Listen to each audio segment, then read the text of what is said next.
welcome to this edition of the Big Blue in the Bronx podcast, sponsored by AllToDoWithGaming.com. Save up to 30% on your entire order at AllToDoWithGaming.com on your favorite monitors, on your favorite desktop computers, on your favorite headphones. Go to AllToDoWithGaming.com. Stop going to the stores like GameStop and Best Buy. We're going to have to get a cheap replacement the next week. Alex Skyver's back again. So a couple of things to talk about today on the Big Blue in the Bronx podcast. Of course, I was going to do a week 8, or I would say halfway evaluation of the New York Giants season through 2020. I'm not going to do that. I'm actually going to save that for the bye week so me and Jordan could fully assess it. Plus, I have more time there because I kind of want to make this, at least 30, 40 minutes, going extended, and we still got 2 games to play before the bye week. Seems a little silly. So, first off, the Giants picked up Dante Pettis from the San Francisco 49ers. He was cut, and then the Giants decided to pick him up. Adrian Colbert went to IR. Pettis, 27 receptions, 467 yards, and 5 touchdowns in his rookie season. He was a former second-round pick. And then you go to the 2019 season, his sophomore season, 11 receptions, 109 yards, and 2 touchdowns. And then you look at this season, there is no receptions by him this season, only 1 target. So, obviously his snaps and, the games he started obviously went down. I'm not a 49ers fan, so I'm not going to assess anything, but I guess he was slowly falling out of favor there for whatever reason. He did return 1 kick this season. I think it was for 19 yards, or I don't know. But if he can return kicks, that's going to be a plus. But even though we have Corey Coleman on the practice squad, and we'll see what the Giants tend to do with that. So this really surprised me. I'm going to read the stats for Adrian Colbert first before I go to the next topic. For Colbert, listen, I didn't watch film for the first 2 weeks. I was just trying to finagle to get Game Pass and whatnot. It's not an excuse, I know. But I just really didn't like the eye test the way Colbert was playing. I don't know if I really liked him as a player. It just seemed like, oh, he's from Miami, let's bring him over. I didn't see anything, that was impressive for the first couple of weeks from Adrian Colbert. I mean, I might be talking out of my ass here, but I just didn't really see anything. So, as far as stats goes, Adrian Colbert started only 2 games this season, 4 completions allowed on 5 targets, 80% completion, 76 yards, 19 yards per completion, 15.2 per target, and 1 touchdown, and a passer rating of 158.3. So that is not good for Colbert, but obviously he didn't get a huge amount of snaps. He didn't play 100%. He played more of from 0 to maybe 40%, 50%. I don't know. So yeah, that's that Colbert situation with Pettis being picked up. Daniel Jones getting benched. So yesterday I heard there was an article out from New York Post Sports, and I like New York Post. I really don't think it's a bad outlet if you want to research the Giants or probably any New York sports. I haven't really heard anything bad about it, but if there is, then I'll be free to critique it. So I forget the guy's name. Starts with his first name is Mike, and I think his last name is Italian or something, Cannizaro or something like that. And he wrote about something. He wrote that Daniel Jones should get benched this week. And I'm going to go out, and I didn't read the article. I didn't. I'm going to fully 100% admit that. Why would you bench Daniel Jones? And one of the statements in the article from what I heard is, oh, so Daniel Jones knows that it's wrong to throw interceptions and fumble the ball. Well, first of all, you don't really bench a second-year quarterback. You don't do that. I don't know who has done that, to be honest. Maybe Oakland with Jamarcus Russell. I mean, I don't know for sure. But you're basically lowering his confidence by benching him. Because who's your alternate? Who's your alternate quarterback? Colt McCoy. Colt McCoy's your alternate quarterback. So you're going to put some washed, journeyman, veteran backup in there and start him against the Washington football team and bench Daniel Jones. That doesn't make a lot of sense. It really doesn't. You're basically squashing Daniel Jones and saying, hey, if you don't clean up with the turnovers, we're going to get another quarterback, and you know it next year. Listen, Daniel Jones has undoubtedly not been playing great. Especially last game. I didn't necessarily go on a rant, but I admitted, Daniel Jones has not been playing well. Obviously, you have the Daniel Jones haters, but my thing is, why are we benching him for a quarterback that's a journeyman and had his chance multiple times and didn't prove it? Yes, I get it. He was with shitty organizations, but he's 32? So, it just doesn't make a lot of sense. And you're not trying to win anything this year. Yes, you're trying to win games and, be competitive, but you're not going for the playoffs. You're not going for a Super Bowl. So, and even in that situation, in my opinion, Colt McCoy is not a better alternative than Daniel Jones. That's just my situation on that. So let's get to the Golden Tate situation. And, this has really pissed me off in like two separate manners. So Golden Tate's wife started ranting on social media about how Golden Tate, he's still himself. He's just not getting the ball. And I didn't have time to read what she said. But honestly, it probably, came from him. I mean, she's not just starting bullshit to start bullshit, He probably said it at home and said, I should have really talked to Daniel Jones, or he should have really given me the ball. And that also stems from when he screamed into the camera, throw me the ball, when he got the touchdown on Monday night. And Joe Judge, he wasn't at practice, meaning Golden Tate, I think was either Wednesday or was Tuesday, and Joe Judge is like, we don't tolerate selfish attitude from coaches. We don't tolerate selfish attitude from players.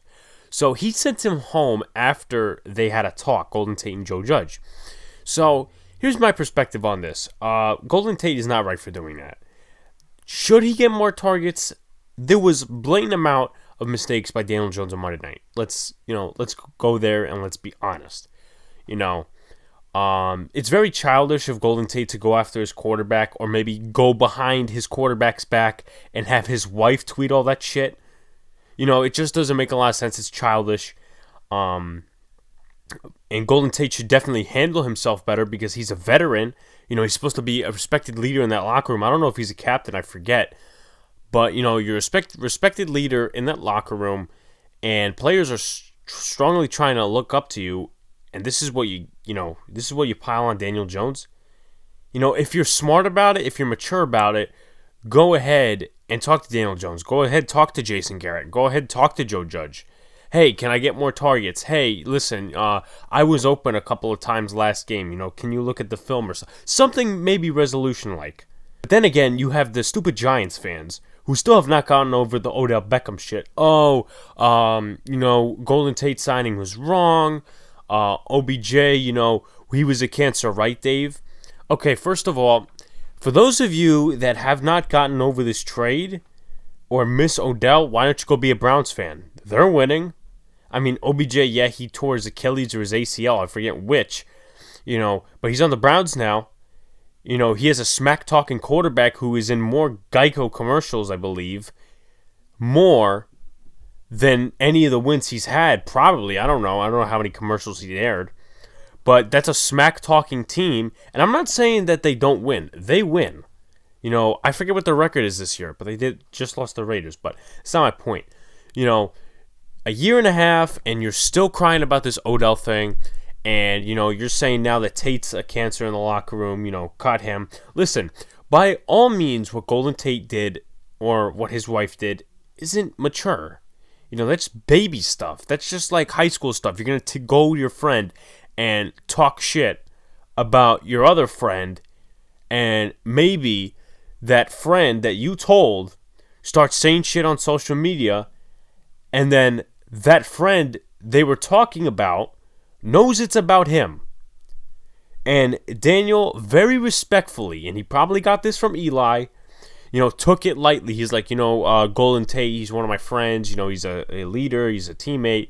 Listen, Daniel will always handle shit with class. Now, you guys can decide whatever happened in Manhattan after the Thursday night game. You guys can decide that. I'm not going to really talk about it because that's like a train that has already left the station, a boat that has already set sail. But it's not necessarily about satisfaction. It's about being right. And that's what the Giants fans want that at least miss OBJ. it's not about whether things pan out. Let's just say Golden Tate, right?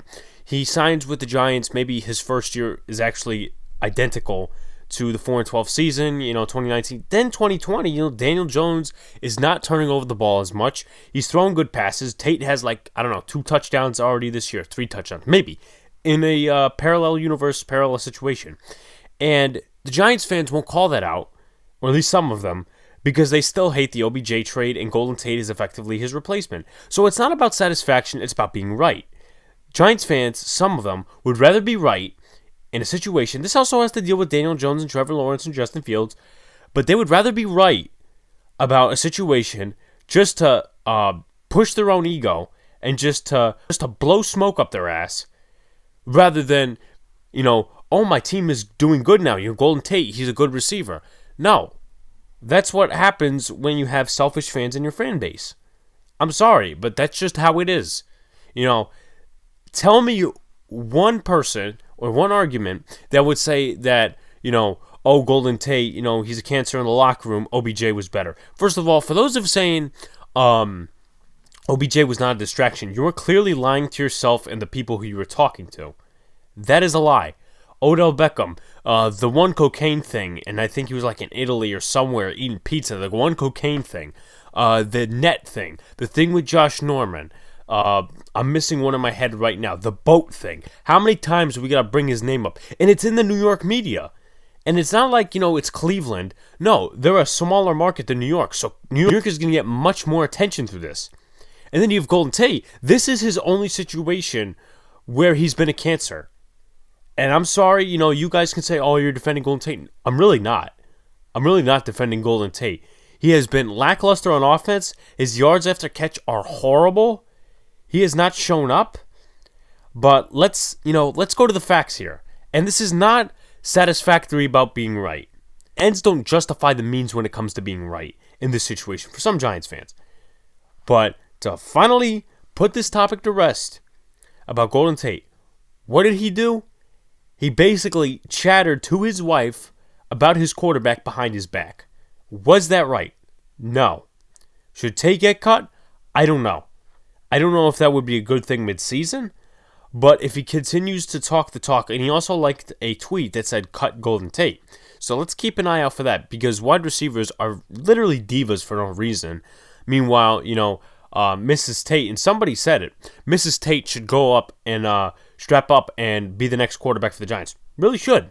Because if you're going to talk crap and talk shit on Daniel Jones, without a preseason, new coaching staff, and you have the, sometimes he feels like he has to carry himself because his wide receivers don't get separation. His offensive line is shit.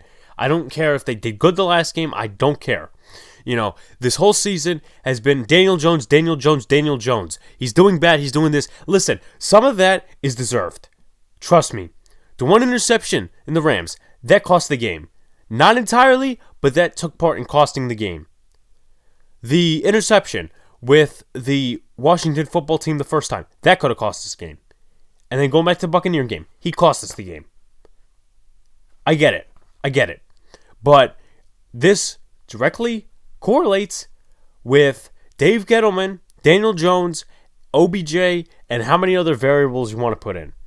Daniel Jones, because, he's a bad quarterback. Let's get a new quarterback next year with Trevor Lawrence or Justin Fields.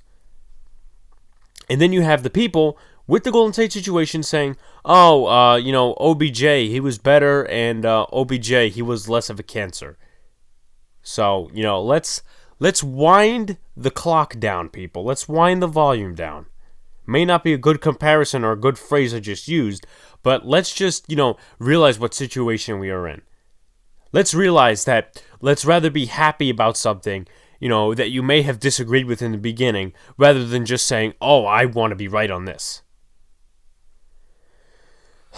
Unbelievable. Unbelievable how people just, want to stick to be right. I don't know. Okay, so for the injury report, so Devonta Freeman, he has an ankle injury. Ryan Lewis, hamstring injury. Golden Tate, obviously, with the whole situation, just mentioned that. Devontae Downs has a shoulder injury. Blake Martinez has a hamstring injury. Logan Ryan has a hip injury. And also Sterling Shepard has a shoulder and toe injury. So I don't know if C.J. Board fell off the face of the earth, but I don't see him on the injury report, so maybe he plays next week. Or, this week, I should say. I don't know. But, Freeman's still working with the trainers, so I think he's probably going to be out against the Washington football team. In my honest opinion, I don't know for right now, but I don't think they should push him. I really don't think that because, what are you pushing him for? Just to get like an extra win, maybe? Wayne Gallman, he's been great in the backfield. He's no Saquon, but, Giants fans continue to hate on him, but he's producing. He's breaking the tackles, getting to the second layer. That's just my view on it. And maybe they'll upload Alfred Morris if, Freeman is out. Hopefully they don't give him a bunch of snaps because, he doesn't know how to get through a hole. Just showed on Monday night. I think Devontae Downs will play. I think Blake Martinez will play. I think Sterling Shepard and Logan Ryan will play. Ryan Lewis, that's going to be interesting. He played decent, well, against the football team the last time. And obviously you got Terry McLaurin. You're not missing any wide receivers, I don't think, for the football team. So it's going to be interesting. And, somebody did call. They said, watch Ryan Lewis on Terry McLaurin. We didn't give up 100 yards to him. I think we gave up like either 40-something or 70-something. It's a big difference, but, that's not my point right now. But, Ryan Lewis, has he been good this season? Absolutely not. Is he better than Yaidom? I don't think Yaidom played badly against the Buccaneers. I don't think he's a good solution either. So, either depth pieces for next year, but I do think that Ryan Lewis is better than Isaac Yaidom. So, that's where that comes in for the Washington football team. Let's take a look at their injury report as I turn the page here. Jerron Christian, knee injury. James Smith-Williams, I never even heard of him. Defensive end. He has a concussion, so that's going to be interesting to see. Montez Sweat, concussion. Obviously, the Washington football team had a bye last week, so maybe these injuries, short rest, or I should say long rest, that's what I mean, more time to heal. Maybe these guys play. Logan Thomas, the tight end, has an ankle injury, and Isaiah Wright with a shoulder problem. So, all were limited in practice. Yesterday, meaning Thursday, so we'll see what happens. But, these players, other than Sweat and maybe Thomas, maybe Jerron Christian as well, don't make much of an impact as maybe other players, but obviously Sweat makes an impact. Thomas, makes an impact. He had, I think, 1 or 2 touchdowns against the Giants last time. Jerron Christian, it depends. But let's go with stock up, stock down from last week's matchup, or I should say Monday's matchup. The Giants O-line, they played very well. Very good in run blocking. The pressure wasn't always on Daniel Jones, so I say, kudos to them. Obviously, PFF likes to suck dick, and they want to go ahead and, push the envelope for the bigger players that are playing horribly. But for Shane Lemieux, they give him a 12 overall grade in pass protection. So it doesn't make a lot of sense, but I think that the Giants O-line did not play that bad. Evan Ingram, he had a nice receiving game. Not too many drops, not too many bad blocks. Sterling Shepard, Darius Slayton, same thing. Blake Martinez, he was all over the field tackling, so kudos to him, even a forced fumble. Leonard Williams, he got a sack and made a couple of stops. Very good player.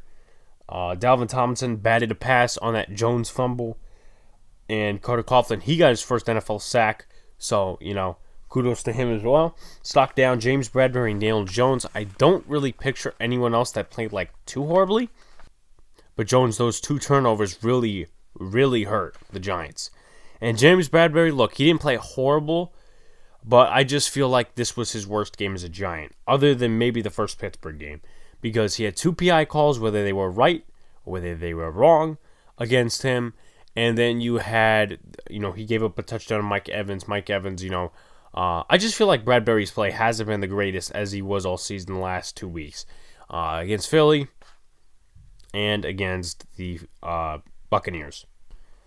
So let's go to the New York Giants and the Washington football team stats. I do this every week with the total yards, the passing yards, the rushing yards, the points for defense and offense. So let's go start with the Giants offense.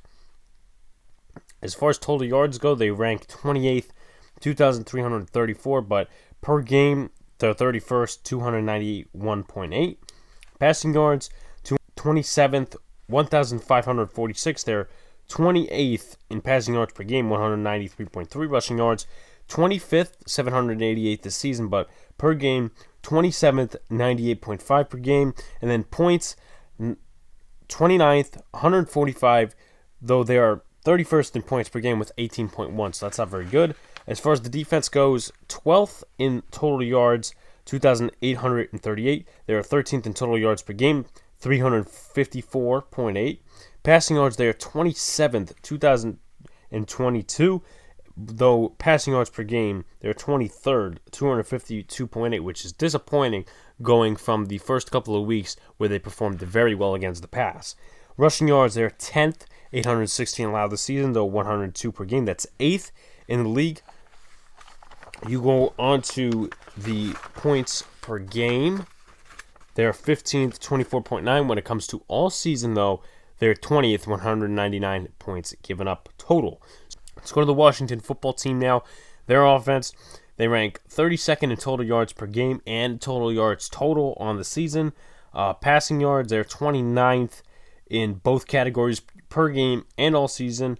Rushing yards, they are 27th, 701 this season, but per game, 100.1, which is 26th. Then you look at points. They're 31st, 133 total this season. However, 19 points per game is 30th in the league. Look at their defense, which is one of the best in the league, especially improving over the last couple of weeks, even though they played the Cowboys 2 weeks ago with an Andy Dalton and a Ben DiNucci-style offense. They're second in total yards, but per game, they're fourth. Passing yards, they are first in per game and total. Rushing yards, they are 15th, but per game, they're 17th. Points, 9th, and then per game, 11th with 23.6. So the players to watch.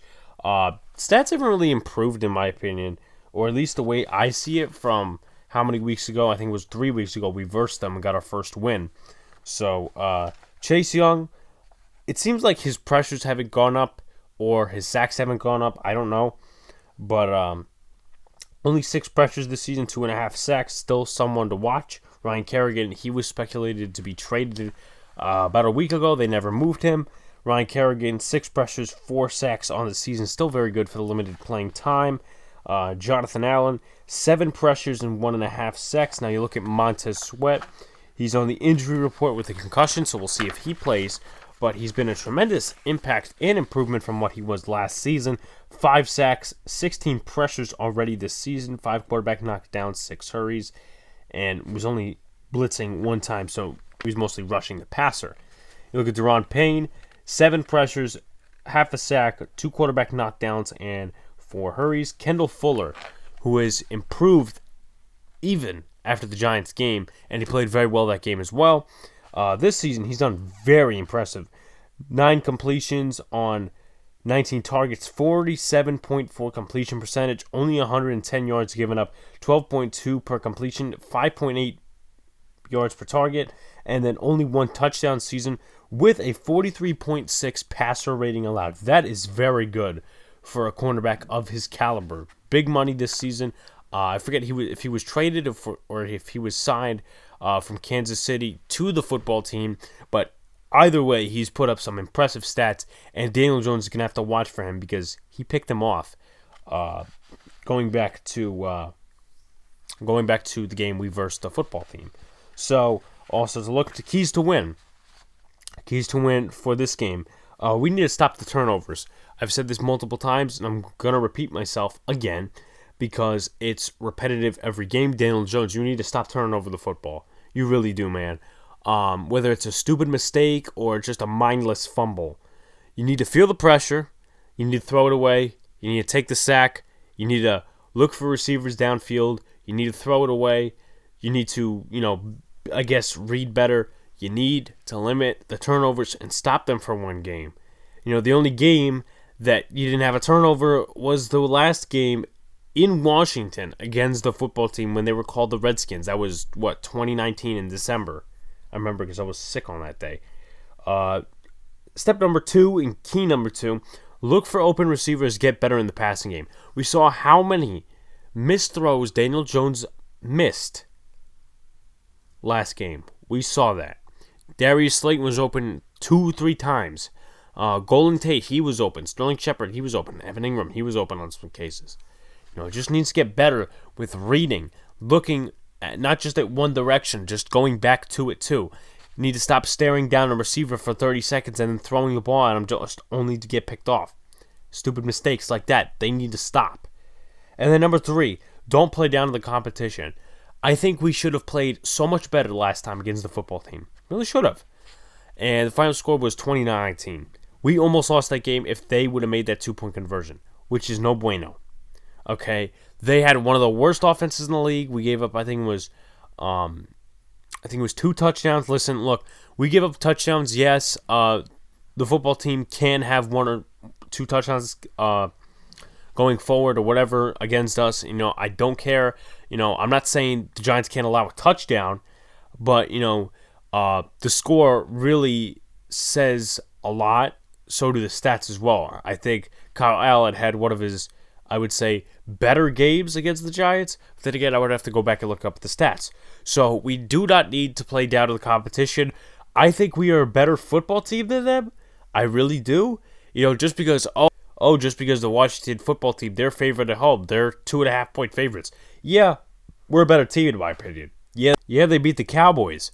But still, I think with Andy Dalton at starting quarterback, or maybe Ben DiNucci, or maybe Garrett Gilbert, or maybe, I don't know, in some case December comes along and maybe they still have Dalton or whoever. I think we could beat the Cowboys. I think maybe we could get the Eagles a second time. Hopefully. Cross your fingers. But we can't play down to the competition as much as the 2 steps are there first. And that comes into the first 2 steps or keys going into the third. You cannot play down to the competition. This defense, it's one of the best in the league, but the offense, you can't give up stupid chunk plays. That's what my analysis is of that and the preview of the game. But anyway, thanks guys. This wraps up the Big Blue in the Bronx podcast, episode number 59. I'll see if I'm doing any pregame streams. I don't think I will be when it comes to Sunday, I might. I'll let you guys know on Twitter. I've been really off Twitter.